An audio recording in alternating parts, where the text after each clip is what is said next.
Good evening, Flosstube. My name is Jenny, and I thought that after having spent a little over a month watching Flosstube videos and absolutely loving every single one of them, I thought that I would take this chance to throw my hat into the ring and create a Flosstube video. This first one, I will be doing the original cross-stitch tag and answering some questions as an introduction. And my second video, I will show my works in progress so far this year and my few finishes that I've had. So that one will probably be a shorter video because I haven't finished that many objects and I've got so many whips that I won't show them all to you. I'll just show the immediate ones I'm working on for now. I came to Flosstube through a WordPress blog that I follow, and I wish I could remember whose blog it was so I could give them a shout out, but I can't. It was someone who was listing her favorite Flosstubers, and I thought, well, this is interesting. I like the idea of a few cross-stitch videos out there. And of course, once I saw the first one, that was it. I was down the rabbit hole. I just started listening to them while I stitched, while I'm at work.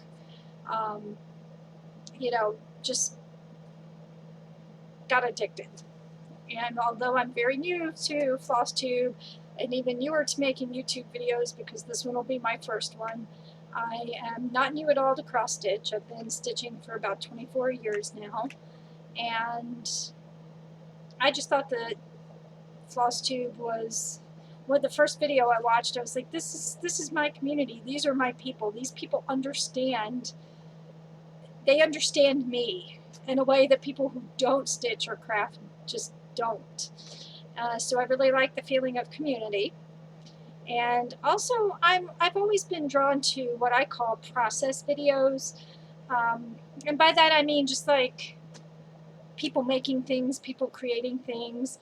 It doesn't even have to have anything to do with the hobby I have. For instance, I love to watch Fons and Porter's Love of Quilting and Sewing with Nancy on PBS, but I couldn't find my way around a sewing machine if you forced me to. I do have some friends who are quilters, and I don't even really have the desire to learn to do that sort of thing. I find it fascinating watching people make things. Another favorite show of mine is This Old House and Ask This Old House, but I've been in this apartment for 16 years. So I've just always been fascinated by process, by how people create, what drives someone to create, what makes someone take up a hobby that's basically creating something.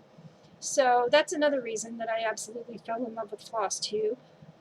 And I just want to thank you all for sharing your stitching with the rest of the world, because I don't know about you, but I feel like it can be a very lonely place sometimes because I don't know anyone who cross stitches other than my mother.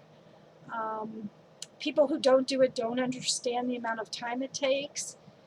And I've actually gotten some blowback from people about it, including today, which I will tell you about in a few minutes, which let's just say it's a good thing I didn't slap a coworker and get fired today, but we'll get to that in a minute.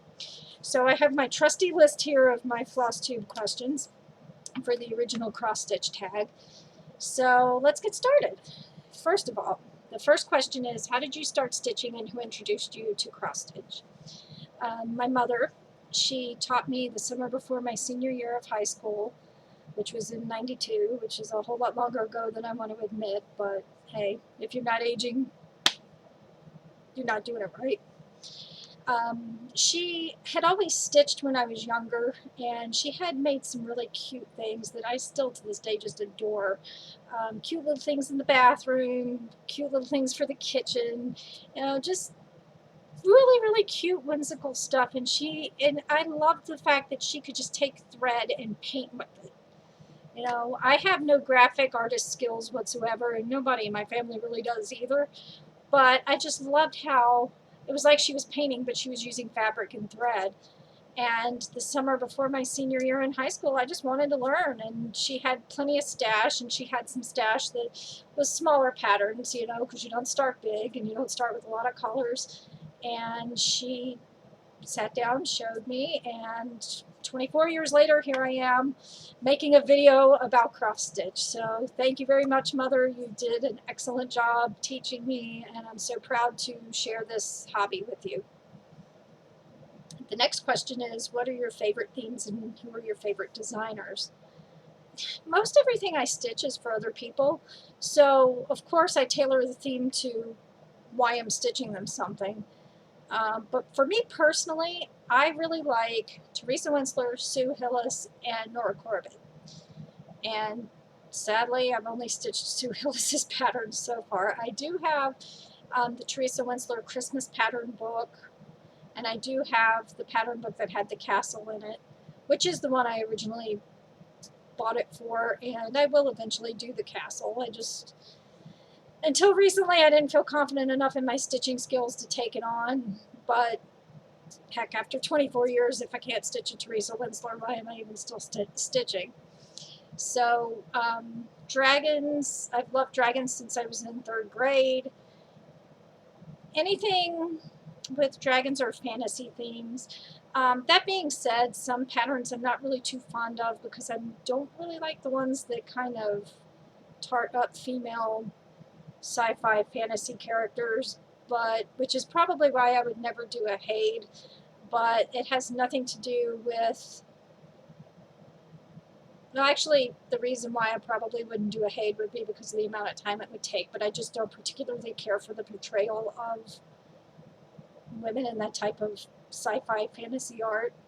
And I mean no disrespect to anyone who's doing a Haid now. I think it's amazing that you have the patience and the temperament and the time and the ability to do Haids. It's just not my particular favorite types of patterns. But I love dragons, castles, medieval themes, that kind of thing. And my other favorite theme, which is pretty broad-based, but I love Americana, anything patriotic, red, white, and blue, flags. You'll see that in my next video. Flags are a big thing for me. And those are really the only themes that I would particularly pick for myself. Otherwise, I tend to choose my patterns that I would do for myself by colors involved, the size of the pattern, maybe how much backstitch, although I don't mind backstitching. You really need to make your patterns pop and make the picture look finished most times. So I'd say dragons and patriotic Americana type work would be my favorite themes. Although I'm a stitching tramp, I will stitch anything at any time. Oh, excuse me. Allergies, I guess. The third question is, what floss brand do you use? Well, I've always used DMC, but this year one of my goals for my stitching was to branch out and try different kinds of fabrics and fibers. And I've actually gotten some of the Karen water lilies because I plan to put the Nora Corbett Mirabilia pattern, the free pattern, the Leilani Hula Dancer, into my routine at the end of the year. Well, not the end of the year, later in the fall, I plan to start her. And it calls for Karen's water lilies, which are absolutely beautiful. I've never used them before, so it should be interesting. But I think the colors really pop and are really gorgeous, so we'll see how that turns out. You know, I mean, I've used some hand-dyed stuff. I've got some gassed threads that I bought in Ocean City at Salty Yarns a couple of years ago that I haven't really had a reason to use yet, but they're in my stash and I will use them eventually. I just went for colors that I thought were really pretty, and who knows when I'll use them, but they're there. And the fourth question kind of correlates. It's, what is your fabric of choice? Well, I used to always stitch on 14 count Aida for the longest time. I mean, probably for 18 out of the 24 years I've been stitching. And then I started using even weave, and since 2014 I've pretty much been either even weave or linen. And for some reason, I can't even explain, I've gotten into using 32 count fabric, which necessitated the need a couple of years ago to start wearing readers when I stitch. But that's fine. I mean, the summer I turned 40, if that was the only thing that was going on that made me feel like I was 40, then I'm good. But I do have to wear readers, but only +1s. That's like my little That's my little glimmer of hope in there, is I don't have to wear anything beyond a +1, and I don't have to wear them for anything other than stitching. So there we go. And I also like hand-dyed fabrics. I've really gotten into using Picture This Plus. Can't wait for next week. I'm going to put my order in for Christmas in July. It's not going to come in the mail anytime soon, but hey, it'll be beautiful when I get it. So that's, and I will have a blast using it when I do have projects to put on it. So that's what really counts, isn't it? So the next question is, do you use a needle threader or are you a floss licker? Well, I must be Joanne Gregoire's, you know, sister from another mister or something, because of course I started laughing when I read that question, because I'm like, floss licker, okay, what is wrong with you? You have the mind of a 12-year-old boy. So Joe, you're my soul sister. Gotta give you a shout out there. Actually, I do neither. I basically take my thread, and of course you double it over, and I just wrap it around the needle, pull the needle out, and then just kind of shove it through the hole. And okay, I just realized how that sounded. I just pull the thread through the hole. I don't actually do anything special, and I don't lick the floss or anything. I don't remember if that's the way my mom taught me or if that's just the way my stitching evolved, but I just wrap the thread around the needle and then shove it through the eye of the needle, and there I go. What kind of stitching frame do you use? Well, I just use Susan Bates hoops. Those are the ones that I find are the tightest, and you know, you can tighten the tension on them really well. I am thinking, however, eventually I plan to do Lady of the Flag by Nora Corbett. I'm definitely going to have to get some kind of a stand to do that one, because there's not a Q-snap in the world big enough to hold that. So eventually I will branch out and get some kind of a stand, but right now I just use my hoops. I do have some Q-snaps, but I haven't really done anything. They're the 8x8 ones, and sadly the cross stitch I would use them on, I didn't think that through all the way, because I should have gotten the rectangular ones, and I didn't, because Nutty Parade I could probably do with the Q-snap, but I have the little 8x8 one, which isn't going to be very helpful, I don't think. So I will probably get some bigger Q-snaps in the future. Okay, next question is, how many projects have you done? Oh gosh, over the course of 24 years, I have no idea, probably close to 100. The problem is of course, like I said, I've given most everything away, and until recently, it didn't even dawn on me to try to keep a journal with the picture of everything I've done. But I've done everything from baby blankets to baby bibs to fingertip towels for church craft fairs. So yeah, it's probably close to 100. I just don't have any real record, which is why this year I've also started keeping a journal and print out a photograph of every finish that I do, so that I can have more of a record. And the next question is, how many completed works do you have on display in your home? Well, as of right now, today, I only have 2. That's going to change. I've got 2 more, and then I'm going to 2 little Clouds Factory ones that I'm going to get framed. But you know, everything I make goes as gifts. So there's plenty of my framed work on display in other people's homes, just not in the apartment. The ones I do have, I think it was in 2002, I did a clipper ship cross stitch for my husband.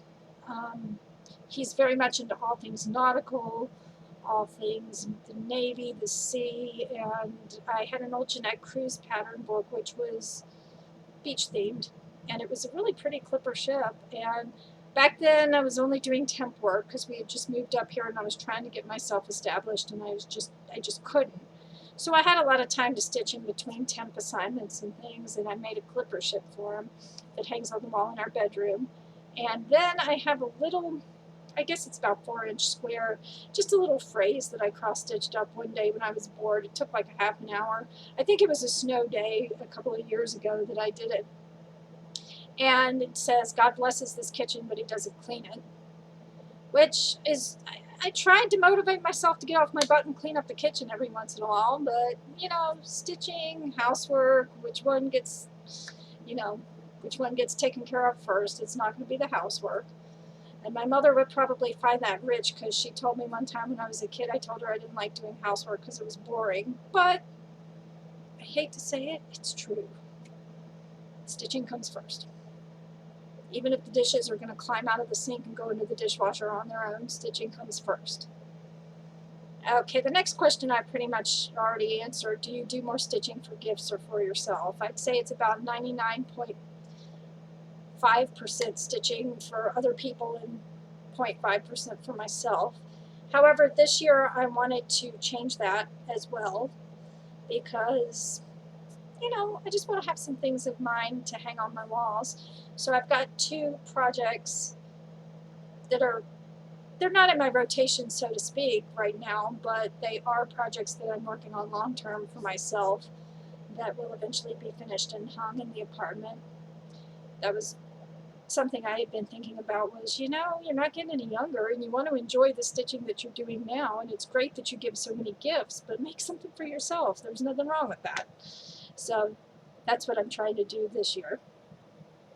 What is your favorite project or finishing technique? Well, right now, I'd have to say Nutty Parade is my favorite project. I'm doing that one for my nephew because he collects nutcrackers, and I'm making that one for him, and that's a great project. Had a little bit of a false start with it last summer, and then during football season I didn't get a lot of work done on it, but it's going well now. I don't really have any finishing techniques. I take everything to the framer. I trust my professional framers a lot more than I trust myself.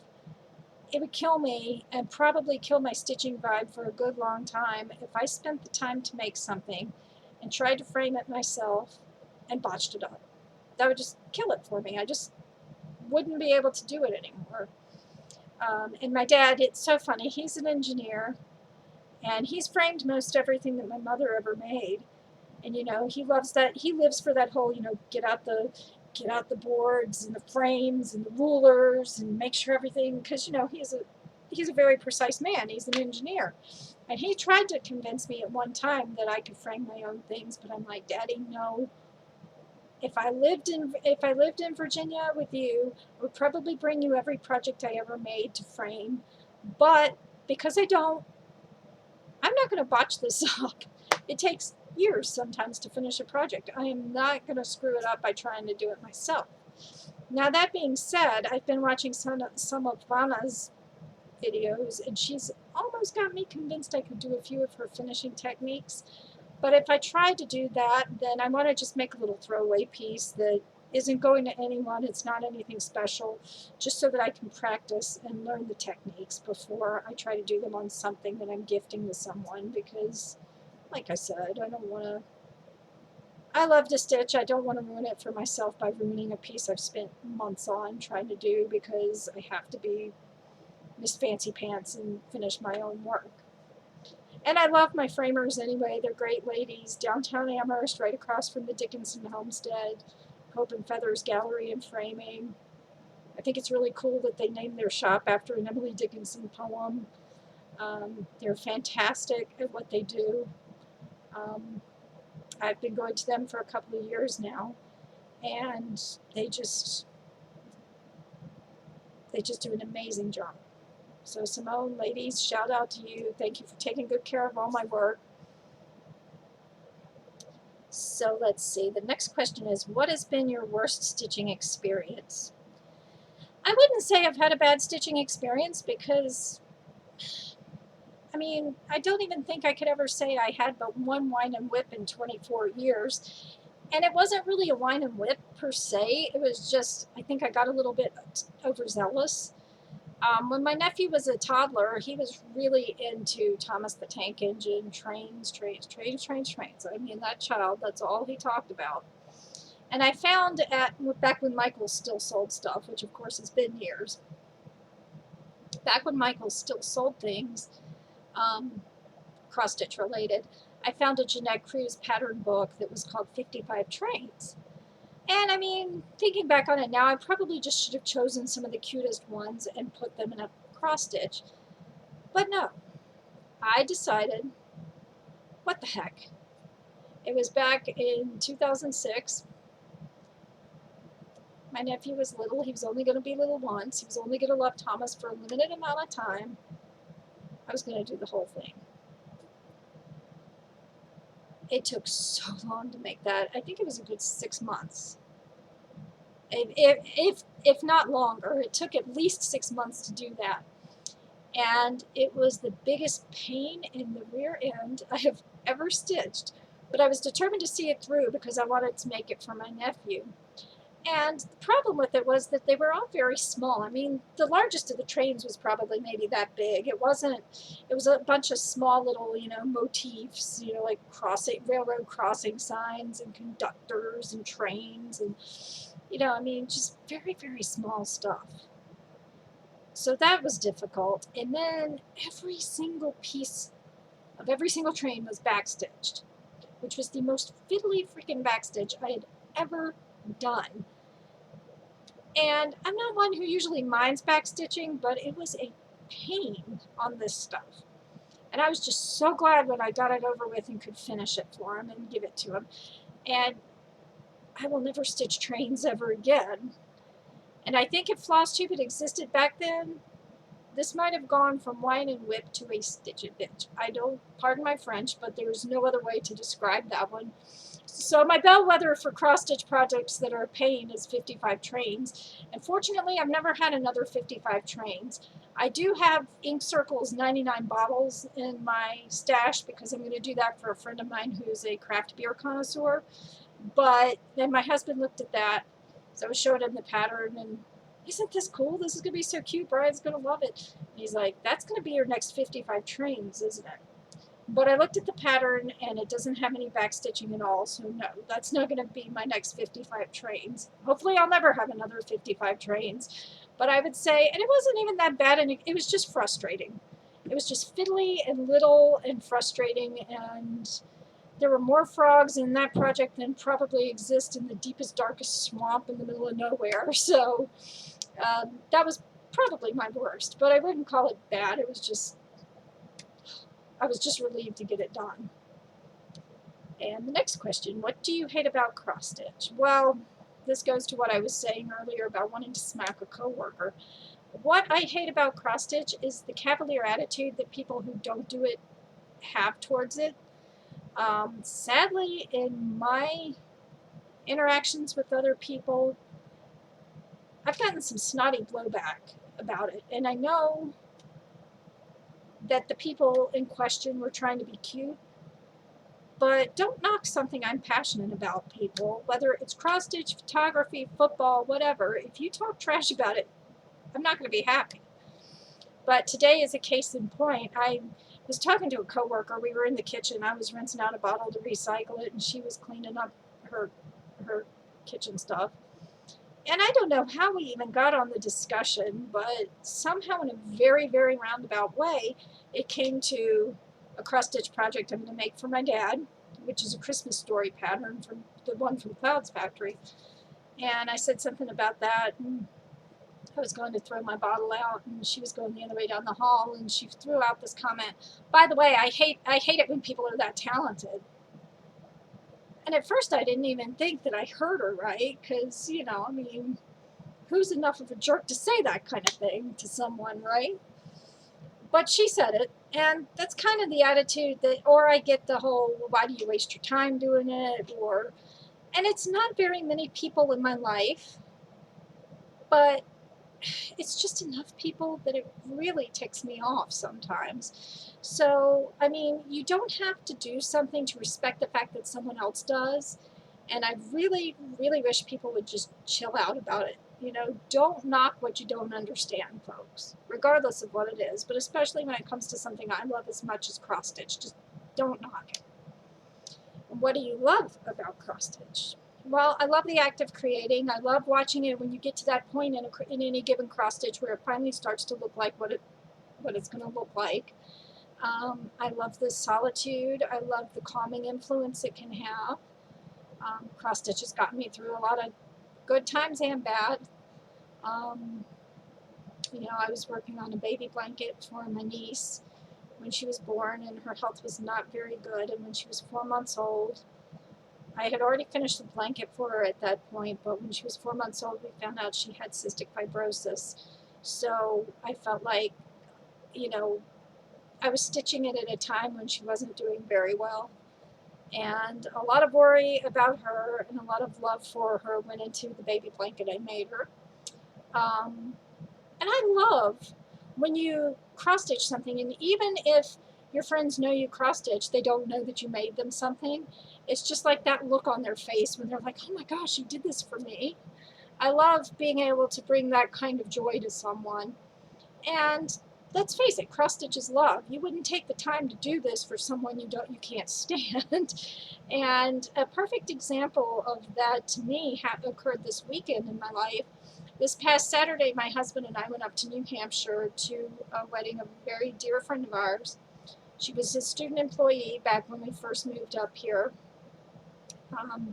In case I didn't mention it, he's the University of Massachusetts Amherst football videographer and has been since 2000.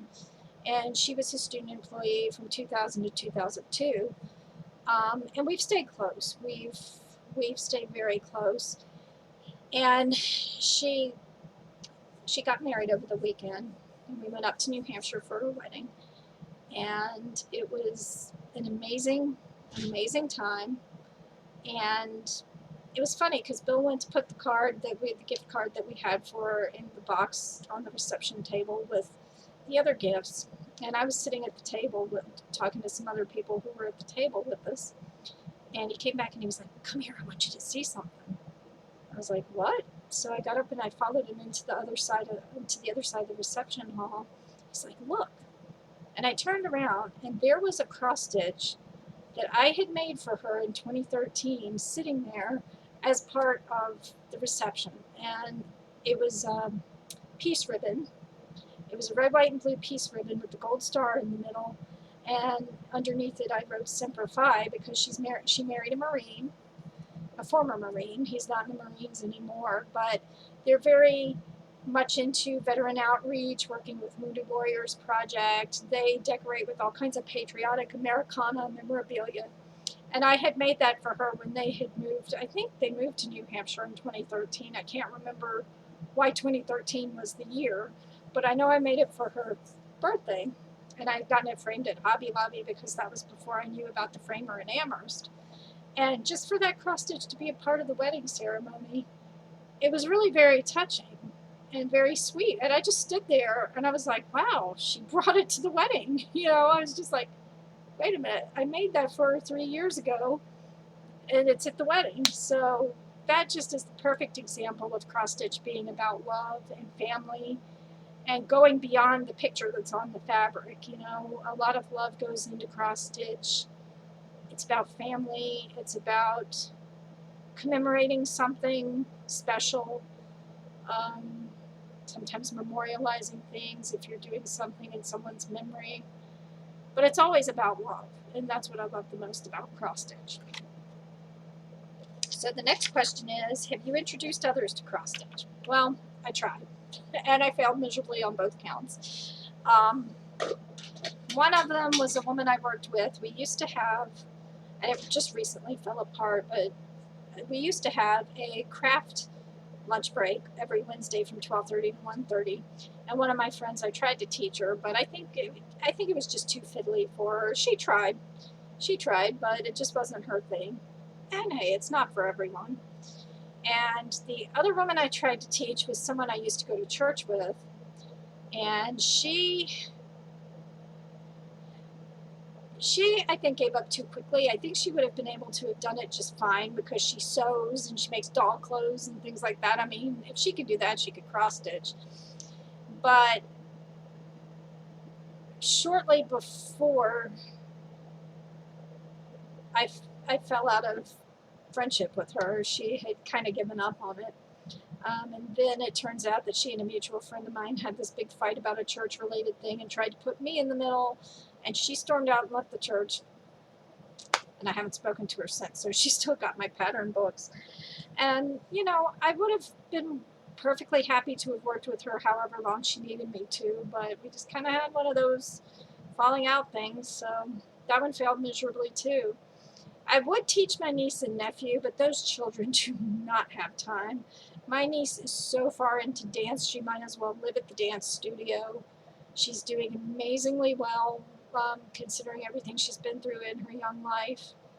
Um, she stays busy with schoolwork and trying to balance that with dance.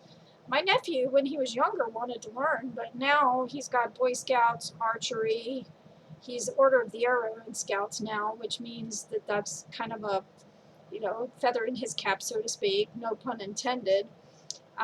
If he ever wants to, I think he's trying to go for his Eagle anyway. So, you know, I mean, the children are just, they're way too busy. Maybe someday when they're older, I could teach them.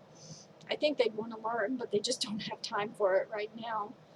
But, you know, who knows? There's a couple of young boys whose mom I'm close with at church who I might say, you know, do you think they'd like this? Or, you know, there's a couple of young ladies I know too who I might try to teach. But, you know, even if it remains something that I just keep to myself, then I'm okay with that.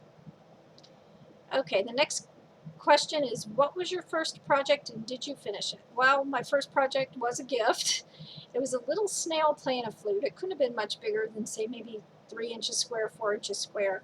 And it was a little pink snail playing a flute. And my dad framed it for me, and I gave it to my flute teacher that year for Christmas of '92. And as far as I know, she still got it.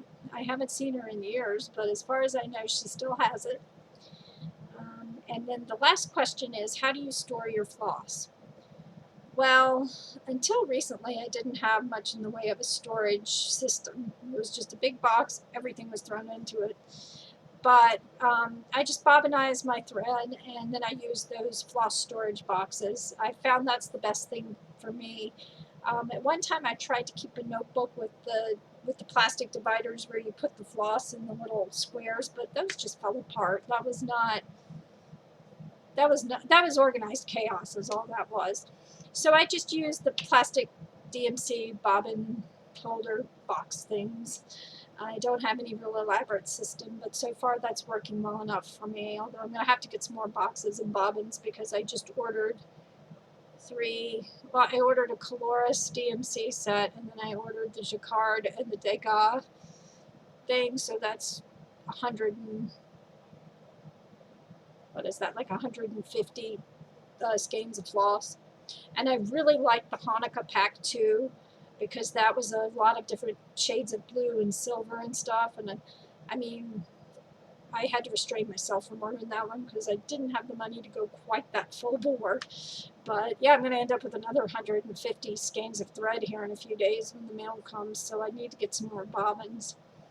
But I'm murder on a skein, so I have to bobbinate. I mean, you know the concept. Crocheters and knitters will understand the concept of yarn barf. I get skein barf because my skeins, if I try to pull them from the end, I invariably unravel them and the one tag goes flying off, and then it's just like so I have to bobbinate for my own sanity. So those were all the questions for the original cross stitch tag. I hope I didn't bore you by not showing you anything right now. Like I said, the next video I make should be relatively short and to the point because I won't be rambling on like this with all these questions and answers. But please feel free if there's anything you think I can do better, if you think I need to slow down or speak out more, or anything that could help me make a better video the next time around, I would greatly appreciate it. As always, any questions you have about anything, what it's like to be a football wife, other hobbies, what life is like in Western Massachusetts, anything like that. If you want to know, feel free to leave me a question in the comments. I'd be happy to ask it. And I really appreciate everyone's support. And thank you for the Flosstube community because you're my people, you're my tribe, and I'm very happy I found you. See you next time.